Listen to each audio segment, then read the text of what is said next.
nowadays, the people are connected with more like social media platforms and everything.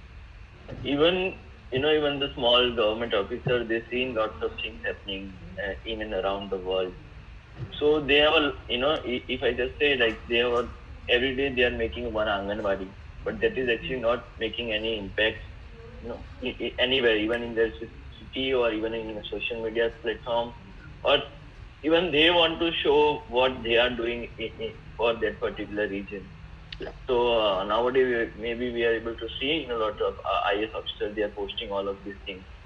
They made sustainable building for that region and stuff like that, but they don't know how to implement those, and how to make those kind of buildings.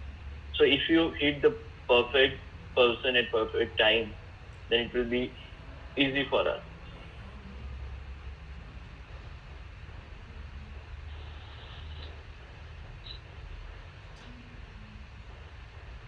So actually another thing that I would like to add is we need to break the larger project idea into smaller things. Like for example, if you want to work towards climate change and all of that, you just tell, if we pitch it as you have to do this across the city, you have to build that, then the chance of that moving forward is very less.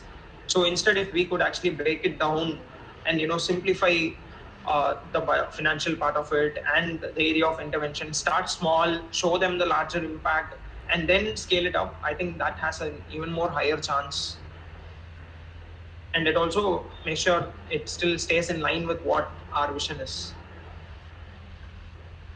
And yeah, like we have to play with numbers. Like the number is very important in whenever you're going to meet any government officer.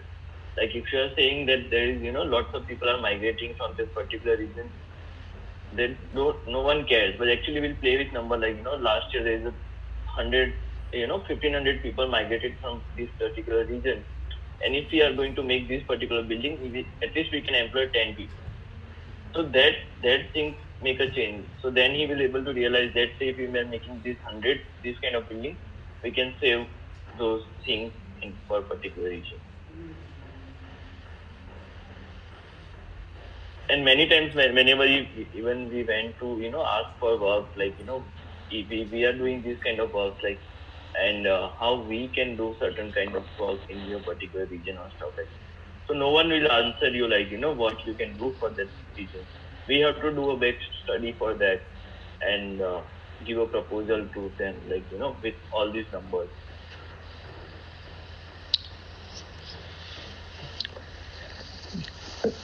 Right. Thank you for your response, guys. I think we can move on to next question. Pooja, can you speak up? Yeah, so the question was that how do you balance between your intrigues and your ideas for the project and the stakeholders or the public participation thing you talk about? Yeah. So again, it actually goes back to what we have been discussing. It's about if they have the capacity to make a choice, then you give them the choices as per what leads to your vision. And if they don't have the capacity to make that right choice, then you need to build their capacity towards this vision and then give them the choices of what they want to take. So that's how I think you will be able to make the right choice, and also involve them as a part of the project, so that it helps in a lot of things later on, sustenance, O&M, and other things. Anyone else would like to address that?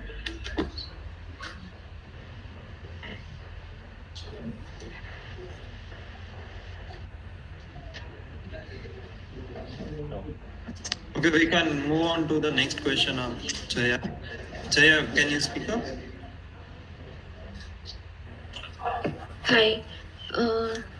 Yeah, so I think it is more in lines of what Shivardhan just said in terms of convincing the people. So my question was exactly like there are a set of aspirations that the normal people have in terms of the materials that they want to use or why they want to use concrete and why not the alternate materials, especially when it comes to this conversation of materials. There is a specific mindset. Even like there's a reason concrete houses are coming up in villages more often, and I'm sure like you would have come across these discussions at very grassroots level with people, and if you can share some experience of where you were able to convince them, and if yes, and how, or if you gave up somewhere, or how that yeah. Yeah, so it's uh, Shiva, Yeah. go ahead. Okay, so with respect to this, like I had that eco-friendly house in the presentation, right? So Yeah. that is actually in line with the question that you had. The people, so that is actually funded by a client outside India, and the people who are using it are here, and they are not used to these kind of things. So the first step was to get the people who are going to work on the project, like the contractor and all, to actually go to the places that have are residents to this. Like for example, in eco-friendly house, they had gone to Costford, and the project's done by Lorry Baker Center. So they went there, they experienced first-hand experience of what and how it feels like, and then they also had this opportunity to experience other things, compare data backed by numbers and all of that. So finally, they agreed to actually do one prototype. So once the idea behind the project was also to scale it up to multiple such houses. So the first thing was the prototype where they actually feel, and that house now also has an IGBC Platinum certification, because it is not just with advanced passive techniques. It's purely active techniques that we have used there, local techniques and locally available materials, and it has managed to get an IGBC Platinum rating. So it's just that when something is done prototype, or when they go and experience a place, they start to accept a change, but it is slow. It takes time. I'll answer this from a more from the rural context that we have been working on. So I think in the case of Uttarakhand, the shift to concrete has not only been because of aspirations, but it has also been because of availability of material. So, like if you see the context, it's not easily wood as a material is not as easily accessible anymore. So, in Khirsu, where we were working, if you want to get wood for construction, you have to go all the way to Haldwani, which is down, and then get your wood up. So that the entire transportation cost of buying the material, all of that has hiked up, as against concrete, which is more easily and readily available in the area. So that's why that shift has also been as a result of affordability. But again, like you mentioned, it's an institutional change which the forest department should be making for small scale housing. So there are a lot of issues, even from like it's not just about aspirations, but it's also about the different agencies and the government agendas which are working in the area, which have resulted into the shift. So slowly but steady it can change, and that's why we've been trying different modes of sensitizing the place to have to preserve local materials, and showing really what is the benefit of having using such kind of materials in that particular area. I wanted to add something in this. I mean, so there are two or three aspects. I mean, because we've been working with this rural communities in Madhya Pradesh for homestays, and also past experiences. What I have analyzed in this, right, there is major role which is played by the ruling authorities. So, for example, if ruling authority, promotes, okay, the base example is the rural housing scheme, और पहले जो इंदिरा आवास योजना के नाम से जाना जाता था. So, for example, if it's so in a very small part of the country in Gujarat and in some other parts, the local technologies have been promoted in the rural housing schemes, and rest all if you wanted to build a house and if you want to get a government subsidy or money, you have to necessarily build a concrete house. So that's the baseline. So if you have such kind of mindset from the ruling authority, which I think that's the part of industrial system which we are living in, because there are several forces playing in the business sector. So that is also a very main aspects, because now that will change the aspirations of the people.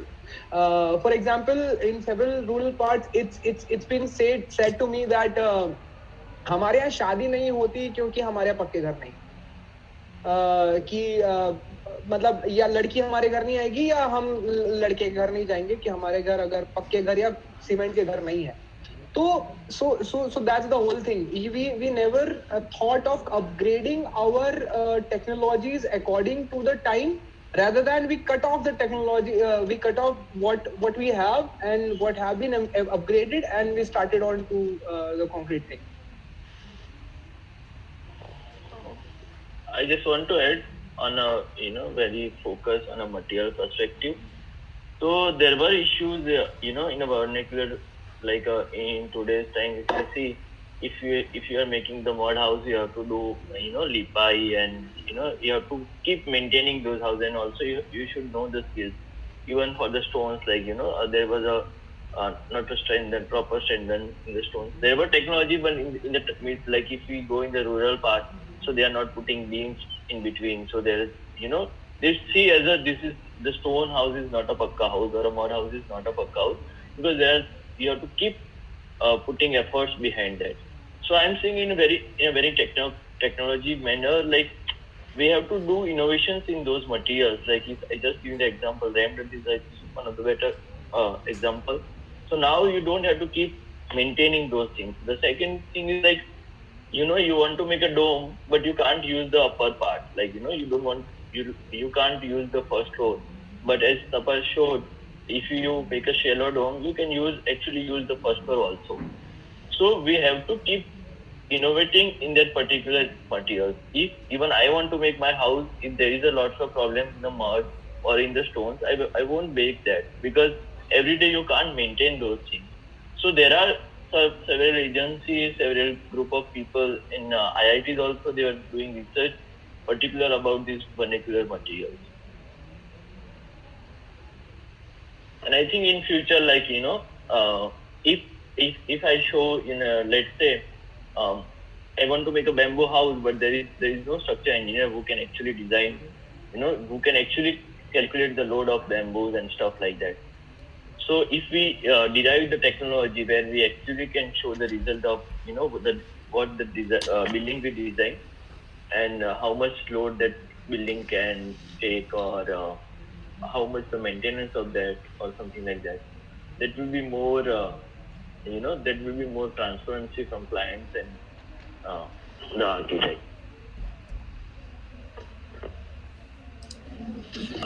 Actually, what Tapas mentioned, one of the point of the village and marriage and all. So I pardon me if I just didn't make it clear. But earlier when I said the architecture as a political act, I didn't really mean in the connotation of the political party and the political system of the functioning of the nation, but I really meant on the lines of the politics of the architecture itself, and how the act of architecture is political. So I was just clarifying. Thank you, Tapas, for bringing in that point, because there are a lot of other issues like urbanization. There are a lot of other issues which you have already talked, but when I meant the question as in architecture as a political act, it was on the lines of architecture in itself. Darshit, do we have any more questions? I guess no, and we are actually out of time also. So I would like, if there are other questions, then you can mail it to me or the moderator. Then we can revert it back to you. So I would like to conclude the event now, and thank you everyone for joining us, and all the presenters and the moderator for taking out time for this event. So as a token of gratitude, we will be sending a souvenir to each of you. So thank you again. And I also thank Professor Hitesh Changila and other seniors for the initial discussion on the topic. And the event has been possible with combined efforts of IPSA Students Council. And thank you everyone for attending, and hope it has been a fruitful discussion for all of us. Thank you.